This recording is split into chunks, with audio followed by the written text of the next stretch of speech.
Welcome to VLearn, Virtual Learning Network. This is session number 21st of the subject India, earliest times to the 8th century AD, and the chapter is Ashoka's Policy of Dhamma. Topics to be covered are Introduction, Historical Background, Distribution of Inscriptions, Dhamma Causes, Contents of Dhamma, Ashoka's Dhamma as State Policy, and Dhamma Interpretations. Introduction. Ashoka Maurya succeeded to the Mauryan throne around 269 BC. Many historians consider him as one of the greatest kings of the ancient world. His policy of Dhamma has been a topic of lively discussion among scholars. The word Dhamma is the Prakrit form of the Sanskrit word Dharma. Dharma has been variously translated as pity, moral life, righteousness, and so on, but the best way to understand what Ashoka means by Dhamma is to read his edicts.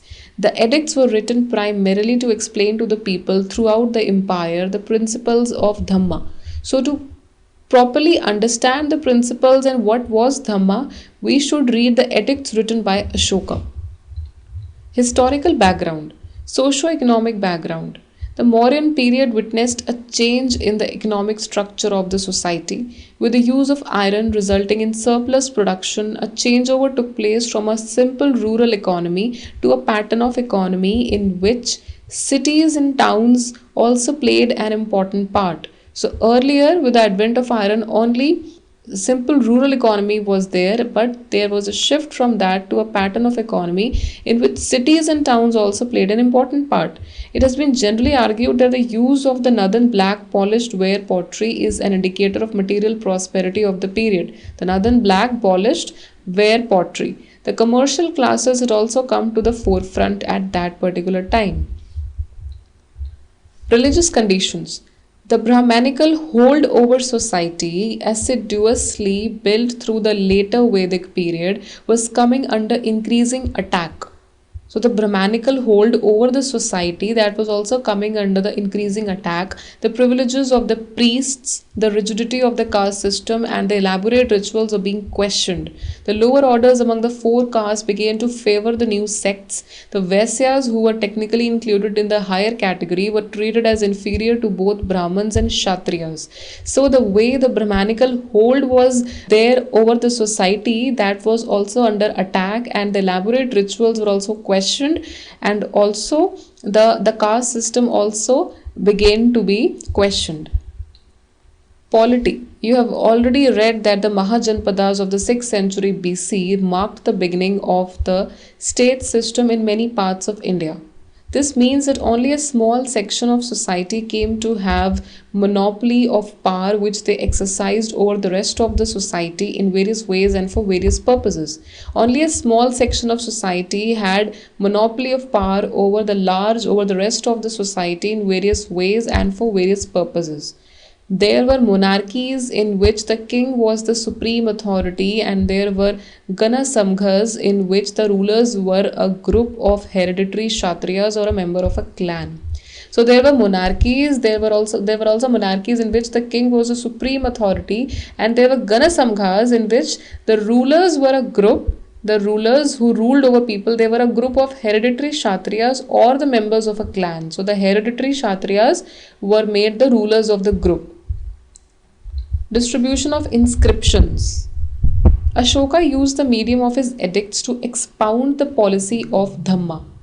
It shows to you the distribution of Ashoka's inscriptions of various kinds, such as major rock edicts, minor rock edicts, pillar edicts, and so on. So there were edicts were the medium of to expound the policy, to express the policy of Dhamma used by Ashoka, and there were the various distribution of inscriptions were written like major rock edicts, minor and pillar edicts.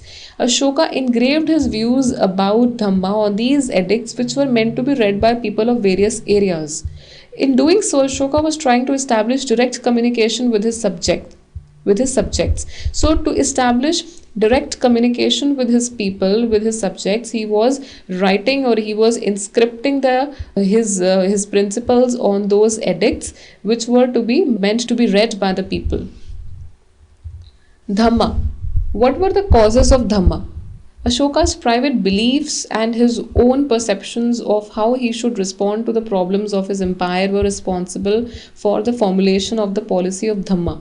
It is necessary for us to understand the immediate social environment in which Ashoka grew up as it influenced him in the later years of his life. So, to solve the problems of his empire, he formulated the policy of Dhamma. The Mauryan kings are known to have adopted an electrical outlook.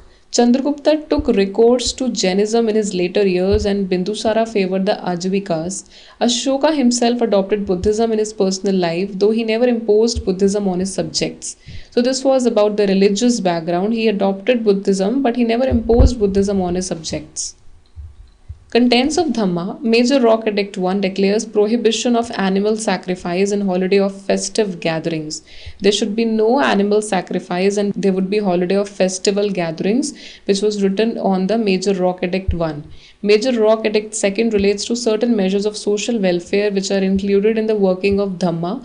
Major Rock Edict 3 declares that liberality towards Brahmins and Sramanas is a virtue. Respect to mother and father, etc., are all good qualities. So one should respect one's mother and father, and there should be a liberal attitude towards Brahmins and Shramanas, and also there should be social welfare which should be included. Major Rock Edict 4 is a very important statement of the policy of Dhamma. Major Rock Edict 5 that refers to the appointment of Dhamma Mahamatas for the first time in the 12th year of his reign. So the Rock Edict 5th, Major Rock Edict 5th refers to the appointment of Council of Ministers Mahamatas for the first time in the 12th year of his reign. And the Rock Edict 4th says respect to mother and father. Ashoka's Dhamma and the Mauryan state. Ashoka's Dhamma was not simply a collection of high-sounding phrases. He very consciously tried to adopt it as a matter of state policy for he declared that all men are my children, and whatever exertion I make, I strive only to discharge the debt that I owe to all living creatures. So he said that all men are like my children, and whatever policies or whatever measures I undertake, I only strive to discharge the debt. I only strive to discharge the debt that I owe to all living creatures. So I try to clear the debt which I have of all the living creatures.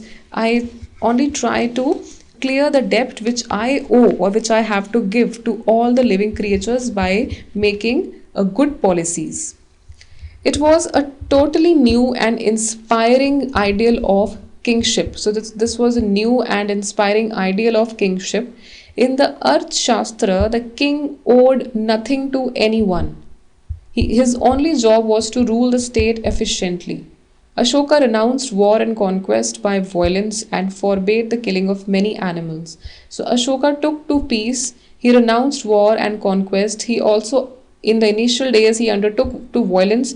He undertook to conquest and war, but later he forbade all these things. He forbade war and conquest, and it was his job, the job of Ashoka. He said that for the welfare of the people concerned. Dhamma interpretations. There are two strong arguments to prove that Ashoka as an emperor did not favor Buddhism at the expense of other religious faiths. Ashoka's creation of the institution of the Dhamma Mahatmas convincingly proves that Ashoka's Dhamma did not favor any particular religious doctrine. So his institution of the Dhamma Mahatmas that convincingly proves that he did not favor any one particular religious doctrine or any one particular religion. A careful study of the Rock Edicts depicts that Ashoka wanted to promote tolerance and respect for all religious sects, and the duty of the Dhamma Mahatmas included working for the Brahmins and the Shramans. So his only policy or his only aim was to promote tolerance and respect for all religious sects, and social welfare for his subjects, social welfare for the people he ruled, and also to for the duty of the Dhamma Mahatmas to work for Brahmins and Shramans. So that was all about Ashoka's policies and his measures that he took for the welfare of the people. These are some of the questions. You have to do it yourself. Question number 1: what were the social tensions that the policy of Dhamma aimed at resolving? Explain in 5 lines. Question number 2: explain in 10 lines the main principles of the policy of Dhamma. That's all. Thank you. Happy learning. We learning.